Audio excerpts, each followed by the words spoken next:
Hi, this is Tim Hayes, and this is my presentation for presenting an instructional design model. This presentation is meant for the colleagues in my social studies department at Dundee Crown High School. Uh, the lesson will be working with is on the America's founding ideals, which are equality, rights, liberty, opportunity, and democracy. In this assignment, students will be given an example for each of these ideals, and then they're going to describe the influence each ideal had on this country in 1776 and then today. They're going to do this using Web 2.0 tools to present their information to us. I will be demonstrating how to use WeVideo, Google Slides, Google Sites, and Canva to the class prior to this lesson. The instructional level and learning environment. This is a low level U.S. history class, which is mostly juniors. I do have a few seniors. It is co-taught with a blend of special education students. I also have some previously honors level students who struggled during the remote learning and were dropped a level. I focus a lot on student-centered learning. Student collaboration is key in my classroom, and we have a big focus on teaching content with varying Web 2.0 tools so that students could leave not with just content, but other skills. The description of my learners, like I stated, I have some previously honors level students who struggled during remote learning, and now they are dropped into my class. They are capable of using most of the Web 2.0 tools already. They just struggle with motivation. I have my lower level students who struggle with consistency and completing their work daily. They are capable of using most tools. They struggle with researching and citing sources appropriately, and they enjoy and are more successful working collaboratively with their peers. I then have my special education students. Due to the pandemic, this is the first time that these juniors have been mainstreamed into other classes. So I've noticed that right now they are very excited about learning. They are working well in collaborative groups. They do need modifications on notes, assignments, and assessments. Then I also have self-contained students who, due to the lack of having a self-contained teacher, they're being mainstreamed as well. I'm still learning their strengths and their weaknesses.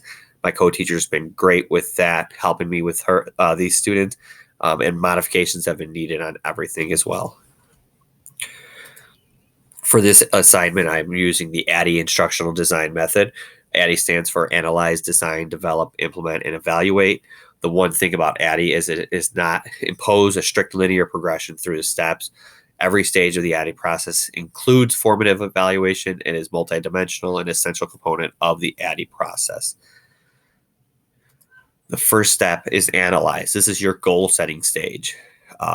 The instructional designer clarifies the problem to be addressed with an instructional intervention. This defines the training needed and conducts an extensive audience analysis to determine the instructional environment, pre-existing knowledge, skills, abilities, opportunities, and constraints. This is from Andrea May, 2018. In this one, I have started to learn my students' levels.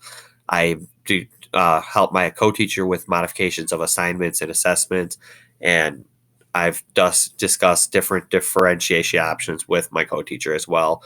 All of these differentiation will be using technology. The next step is design.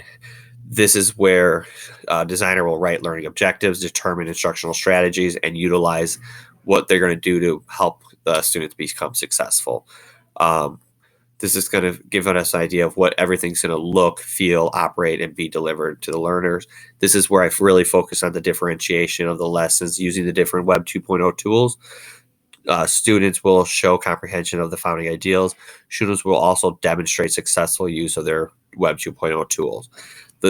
I typically would have focused more in years past on having mastery of these founding ideals, but now if they can show comprehension of the content and demonstrate that they are successfully using a Web 2.0 tool, I find that to be a success. And the next is the development stage. This is where I'm going to revise lessons as needed. I'm going to teach the students how to properly use Web 2.0 tools.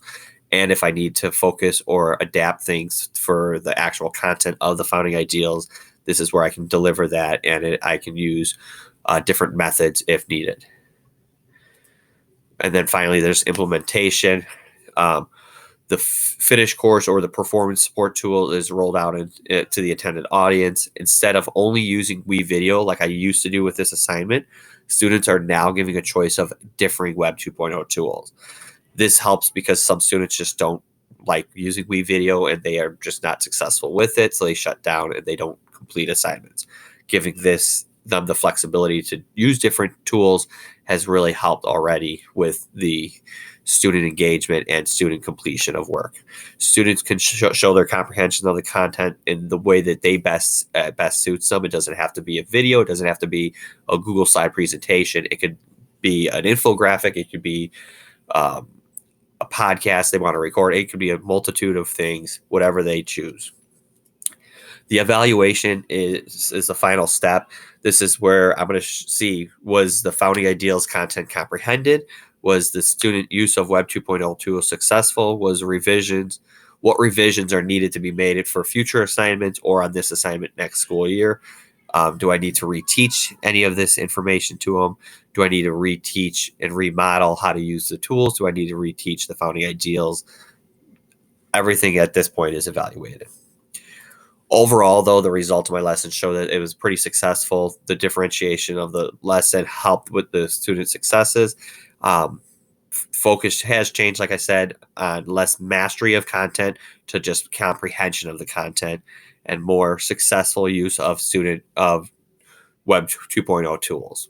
Some things I'm going to focus on is making sure students aren't using the same tools over and over and over again, and they are going to have a variety of different skills after they leave my classroom. And my references for this presentation are here. Thank you.